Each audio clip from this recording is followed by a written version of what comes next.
Hello world and true believers. This is Brenda, a lost Aspie girl, and I know I made a video yesterday kind of following up on my whole cognitive empathy versus affective empathy, but I felt like it was too reactionary and I didn't like it, so I deleted it and I decided I wanted to make a different video on that as a similar follow-up to deconstruct what I was saying about cognitive versus affective empathy. Because what happened is I think that I understood before that affective empathy was the one that was attributed to people on the spectrum. However, when I looked up the two terms the other day, the actual definitions for those two terms, to me, the way they described affective empathy, it sounded much more like sympathy in the way neurosocials relate to each other.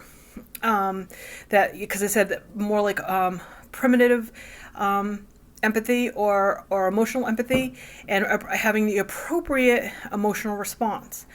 That doesn't seem to me like, and the other one was either trying to understand the other person's perspective accurately or experiencing it vicariously, or relating. And I feel like that is actually what we do.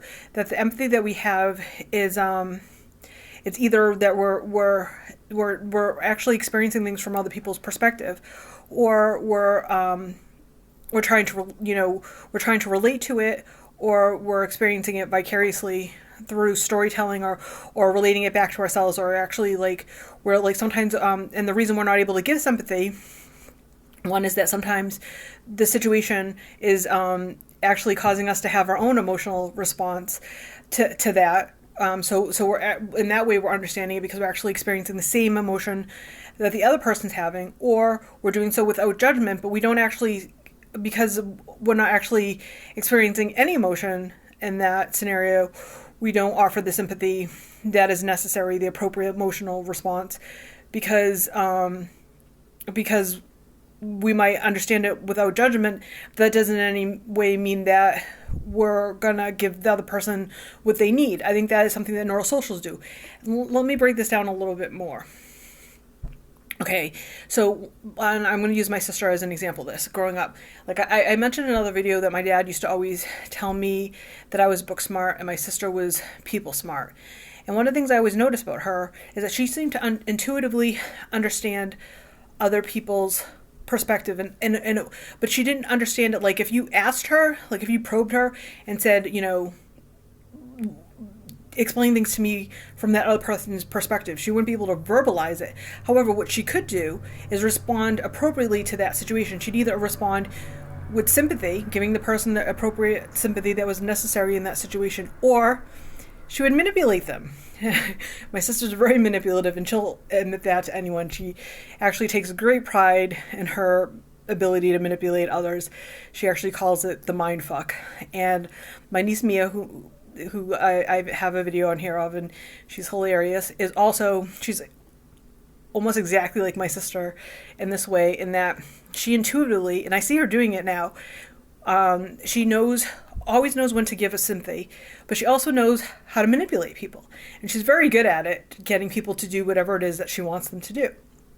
And I think that again is an intuitive understanding of someone else's mindset, but that doesn't actually mean you understand that other person's perspective accurately, which is actually the definition of cognitive empathy, which is the one that I've now looked on the Simon Baron Cohen website, and has describes that as the one that we have impairment with, and that we have affective empathy, and the way they describe is that we want to relate to people, but we have a difficult time relating to people. I don't think that that's true.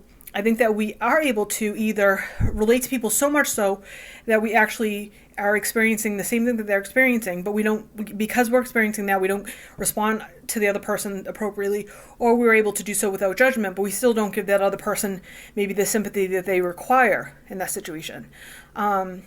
so I think that again, I feel like that because the neurosocials are applying the way they're thinking, and they think that they're the dominant mode of thinking, and they feel like they're seeing things from other people's perspective. But I think it's that assumption thing. It's that intuitive assumption thing where, like, it goes back to the theory of mind quiz where Sally and Jill are in the same room, and we have the ball in the baskets, and Jill leaves her ball in the basket and leaves the room, and Sally steals the ball and puts it in her own basket, and then when she comes back, the child with Asperger's says that they would look in the basket where Sally looks, and the neurosocial child, or neurotypical, I like to say neurosocial child, will look in the basket. Someone else actually was writing to me, and they call people on the spectrumites. I kind of like that. But so the neurosocial child will look in the, will say that the Joe will look in the basket that she left it in, and I say that that's an assumption because we don't have all the variables in that situation, and they're speculating of what that child will do because the child left it in that basket, that they'll look in that basket when they come back. And as an adult, I was taking this test, and I was saying, as a spectrumite, I was looking at this and saying, we don't have all the variables. We don't know Jill's mindset. We don't know if she's absent-minded. We don't know her relationship with Sally. If it was the same relationship that I had with my sister when we were little, the last place I would look is the last place is where I actually left the ball. The first thing I would do when I walked in the room, I'd probably hold my hand out to the other little girl and be like, give me my ball. You know what I mean? And I think it's interesting. And I think that goes into the whole empathy thing, that when I think that people, spectrumites, when we're young, we don't have enough experience to understand there's a perspective at all, never mind our own. I think when someone's taking a test like that, they're just looking at the data, and that's lateral thinking. They're just saying the only evidence that we have here, the only variable that we're given is that the ball was moved, and so I'm going to say the child's going to look there. And they're just looking at the evidence. They're not considering perspective at all. Right? And I think as you get older and you understand that other people like like it's about perspective, then we start to look at our own experiences and anecdotal evidence and stories, and like I said, we start to relate things through storytelling. And I talked about in my last video about Will Graham and the book Red Dragon, and in the movie Manhunter, and also the remake of that, more accurately based on the book Red Dragon, and in the series Hannibal, and actually the series Hannibal, Will Graham refers to himself as being more aligned, his empathy being more aligned with somebody with high functioning autism or Asperger's, and that resonated with me because when I try to look things from other people's perspective, I'm able to do it devoid of any of my own beliefs. I don't put my own filters on it when I'm looking things from other people's perspective. I try not to make any assumptions about what it is. I try to get all the data that's just them. I completely remove myself from the equation. And I think if I was this person and all these factors were in place, how would I see this thing? And I mentioned in my last video how I would do that with serial killers, kind of using the whole Hannibal Lecter template. Like if people were just food to me, and I think that the Hannibal Lecter character is very interesting, and that people are just food, and I think that is actually a metaphor for all like sociopaths or serial killers, and that people are a means to an end to them. They're feeding their hunger in whatever capacity that is, and I also read an article that was saying that that people that like sociopaths and serial killers, they don't have affective empathy, but they have cognitive empathy because they're able to manipulate people. But again, I think that is because. I get what they're saying, because they can look at things from other people's perspective and manipulate them. But I don't when I think of cognitive empathy, I think of that being like looking at things and understanding somebody else's perspective. But that necessarily means that you're able to give them sympathy or being able to manipulate them. And so, because to me, affective empathy actually sounds like sympathy. It doesn't sound like empathy at all. It sounds like a version of sympathy, of you're responding to the person in the appropriate manner, or whether you're doing that via sympathy or through manipulation. It's still like an intuitive version of that. Where cognitive sympathy seems like you're trying to accurately understand things from another person's perspective. But that doesn't necessarily mean you're trying to use that to give them sympathy or to manipulate them.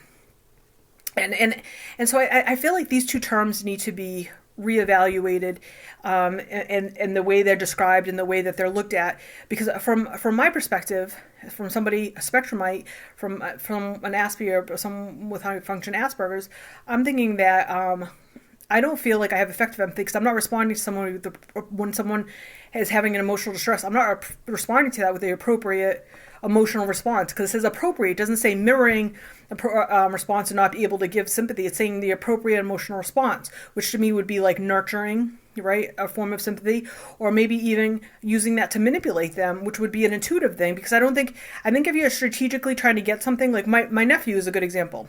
We're going to use my niece and nephew because neither of them are old enough to understand what it is that they're doing. My niece intuitively uses information, like when she sees someone in distress. Like if I'm in distress, she'll come to me and she'll hug me and she'll say, "Auntie, are you okay?" I'll try to give the appropriate response. And I think that my nephew who is diagnosed, and she'll also, like, the other thing she'll do is she wants something, she will intuitively know how to manipulate each person, right?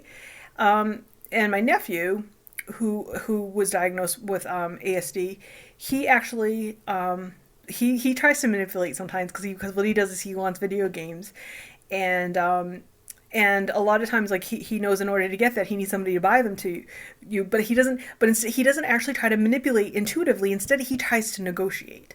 So, like, if you want something from me, he'll come to me, Auntie, and he'll be like, Auntie, like he'd be like, like, if I am your slave for a day, will you buy me a video game? And that, to me, isn't manipulative. That's him negotiating, which is using logic. Like, if I give her something, can I get something back? If you know what I mean? Like, and he'll try to do these things where he's not trying to play on my emotions. He's trying to logically come to some kind of terms that will actually satisfy both of us. You know what I mean? And that's actually very interesting to me. Whereas my niece, if she wants something, she'll come up to me and she'll be like, she'll I don't know, like, one of the things she'll do is she'll pretend that she's crying if she wants something, or she realized a while ago that she bats her eyes, like, at my dad, or she offers kisses that he'll give her things, and she'll play on people's emotions to get things, and that seems very manipulative to me. And I feel like that's what most, like, that most people that are manipulative or players or game players, that's what they do. Is they're able to sense other people's emotions, sense their weakened states and things of that nature, and use that to their advantage, which is different than strategic maneuvering, which is like where my nephew, he's using logic, and he's like, if I'm your slave for a day, can we buy me a video game? And that seems like it's like bartering, which is very different. So I just wanted to kind of deconstruct the whole, because I think that, again, I feel from reading the terms, effective empathy seems like sympathy or potentially manipulating, whereas cognitive empathy seems to me like you're trying to actually either, like I said, and the definition says vicariously, understanding something from someone else's perspective, which I think a lot of us Aspies do through storytelling, or trying to, or actually relating to that person through a similar situation. It's like, and so that to me sounds more like cognitive empathy. But I mean, like, but again, like, the medical community is looking at it differently, and I just think that's interesting how, like, like, I looked at my assessment and it says that I have impairment with cognitive empathy, but I have effective empathy. And then but then when I read those two terms, it doesn't seem to me that effective empathy is what I have, because I don't feel like when someone's having an emotional situation, I don't feel like I'm responding to it in that intuitive manner.